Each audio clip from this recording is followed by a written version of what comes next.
Voilà 40 ans que nous sommes ensemble. Nous avons été heureux ou malheureux. Le doigt des gens ne nous a jamais désignés. Nos forces ont diminué. Ma vue baisse. Bientôt je serai une loque. Et tu ne vaudras guère mieux. Laisse-nous finir nos jours en paix. Que disais-tu des femmes honnêtes et des autres?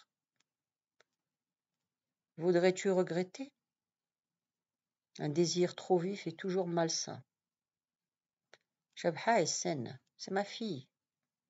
Ne la pousse pas aux folies. Crains de salir mes vieux jours. Non, Dieu n'a pas besoin des hommes, encore moins des femmes, je te le répète. Considère ce qui va se passer chez nous. La famille, c'est un peu comme un vieil arbre. Le vieil arbre finit toujours par mourir. Je ne parle pas de la hache. Il se dessèche par le sommet. C'est le centre du tronc qui meurt le premier, pendant que le pourtour et les basses branches résistent. Vois toutes les familles du village qui s'éteignent. Ce sont les descendants directs qui périclitent. Les Ethamouch, les Isoulah, les Etlarvi, ceux qui ne comptaient guère, qu'on dédaignait, qui avaient tout juste le droit au nom, ceux-là se multiplient, s'enrichissent, deviennent forts. Et nous assistons, nous, à cette chose stupéfiante qui fait cogner les crânes aux dalles, comme tu disais. Ces rejetons de bas étage se hissent au niveau des anciens, continuent la tradition des oncles, sont animés de leur esprit. Le nom ne déchoit pas grâce à eux, tandis que les propres enfants dégringolent et se laissent déconsidérer. Vois Hamid Issoula, le fils de la veuve. Qui est-ce qui parle des autres Issoula? Les fils de Washur, qui était un vrai lion? Oh, celui-là. Les temps ont bien changé aussi. Il n'y a pas que celui-là, les Hamouch, les vrais, s'éteindront avec Slimane, s'il en est décidé ainsi. Mais il y a les cousins. Moi-même, je n'ai pas d'héritier, mais mon neveu, tout jeune, a déjà 6 enfants. Il n'attend que ta mort. Shabha peut dire qu'elle en a lui un frère. J'ai rien à lui reprocher. Il est travailleur et honnête. C'est le fils de mon malheureux frère. Il a du courage. Il montrera les dents quand il le faudra. Oui, je n'aime pas sa femme. C'est moi qui fréquente la Djama. Je suis content de l'y retrouver. Siman et lui sont toute ma famille. Il y a aussi Amar. Je l'ai aidé jadis en France. J'ai gardé un peu de cette influence sur lui. J'ai pu mettre la paix entre les deux. Moi aussi, je l'aime bien, ce garçon. Il n'est pas sournois comme sa mère. Ne crois-tu pas que les gens pourraient trouver à redire si Shebha fréquentait trop chez lui? Il m'est venu au bout de la langue l'envie d'en parler à notre fille. Je n'ai pas voulu la contrarier. Il ne manquerait plus que tu sois méfiante vis-à-vis d'Amar ou que Slimane en soit jaloux. Ce serait une insulte pour lui, et surtout pour notre fille. Oh bien, tu me rassures, parce que tu le sais, Slimane est ombrageux, et les gens sont méchants. Nous sommes d'une famille honorable. Oui, c'est cela. On ne soupçonne que les voleurs. La conversation se poursuivit pendant longtemps entre Smina et Ramdan, parce que c'était la nuit et qu'ils n'avaient pas sommeil. Ils dormaient si peu et si mal. Pour eux, les nuits étaient toujours longues, toujours entrecoupées de veilles. Ils étaient vieux. Ils aimaient à se coucher tard, attendre la minuscule cafetière de fer blanc toute noircie, ne contenant pas plus de 2 tasses. L'un ou l'autre pouvait la surveiller, y mettre la dose de poudre minutieusement mesurée, verser le café épais dans les 2 tasses craquelées et sans anse. Ils buvaient avec précaution, reniflant les vapeurs, aspirant goutte à goutte et faisant claquer la langue de satisfaction. Ils savaient qu'il s'agissait d'un luxe et que ce luxe leur était accordé. Ils n'en demandaient pas plus, eux qui avaient passé leur vie à calculer et à travailler. Le résultat n'est pas très brillant, bien sûr. Ils se retrouvent seuls, comme ils étaient seuls au point de départ. Mais alors, ils avaient toute la vie devant eux. Maintenant, elle est en arrière. Et s'ils y pensent parfois la nuit avant de se coucher, ce n'est ni pour regretter, ni pour épuiser du réconfort. Ils savent que le passé n'appartient à personne, et l'avenir, ils ne le craignent plus. Ramdan croit en Dieu, il chante et prie. Il ne triche pas avec le Créateur, et ne souhaite que ce qu'il croit mériter. La mort ne l'effraie pas, bien entendu, car, se répète-t-il, tout le monde doit mourir, du plus courageux au plus lâche. Mais au point où il se trouve, il a tout de même compris ce que c'était que d'être seul.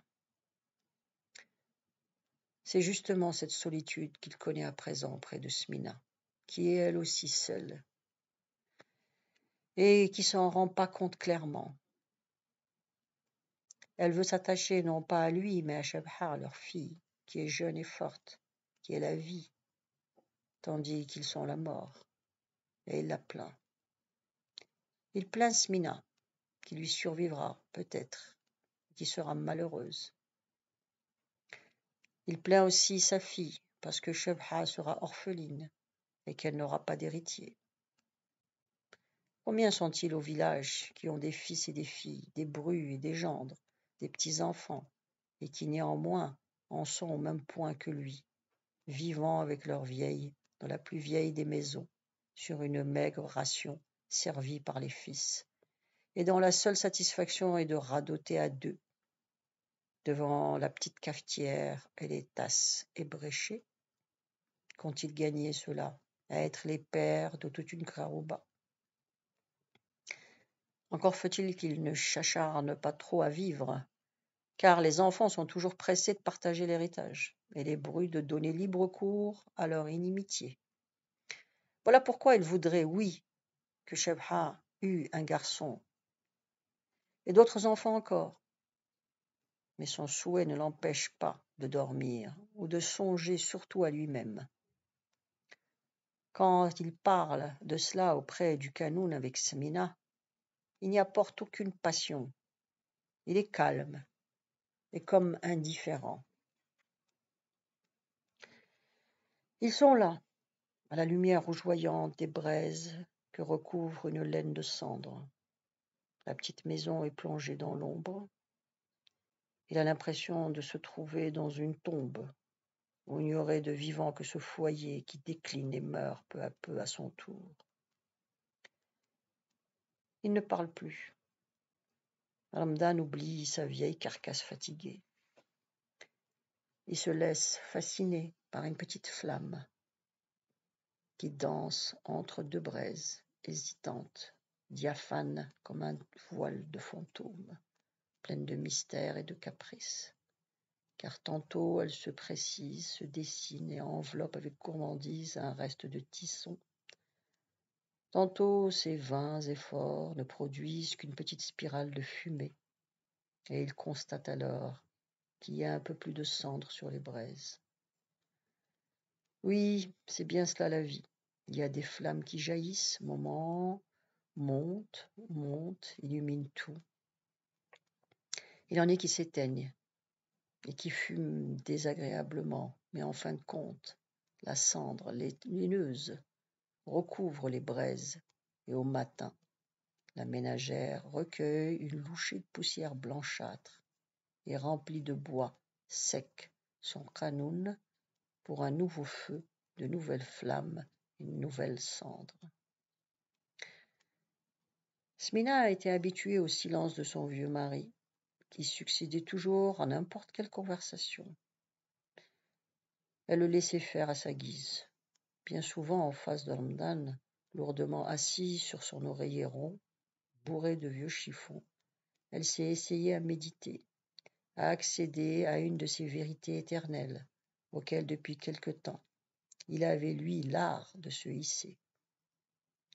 Mais elle n'y arrivait jamais. Elle était trop lourde et rivée à son oreiller. Ses grosses cuisses s'appuyaient sur le sol tiède de chaque côté du foyer. Ses joues retombaient comme d'habitude. Ses réflexions semblaient fuir pour se réfugier dans son ventre que la douce chaleur caressait. Le sommeil finissait par la gagner. Elle se traînait vers la petite dalle de schiste fixée sur la banquette donnant accès à la soupente. Elle y frottait ses mains pour la dernière prière, récitait assise la sourate du soir et rejoignait sa place sur la natte. Le lit, elle l'avait préparé dès le crépuscule.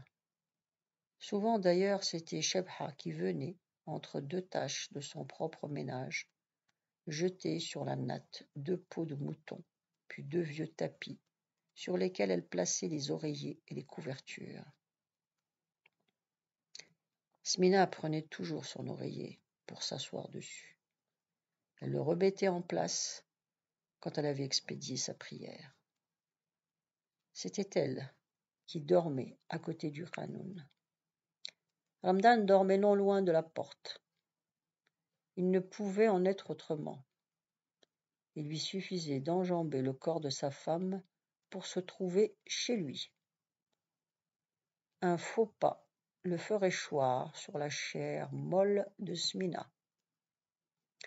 Dans le temps, cela arrivait souvent, et c'était alors un prétexte pour certains jeux. Maintenant, il tombe aussi parfois. Ce n'est plus un prétexte. Il ne voit pas bien. Et l'incident les fait maugréer tous les deux.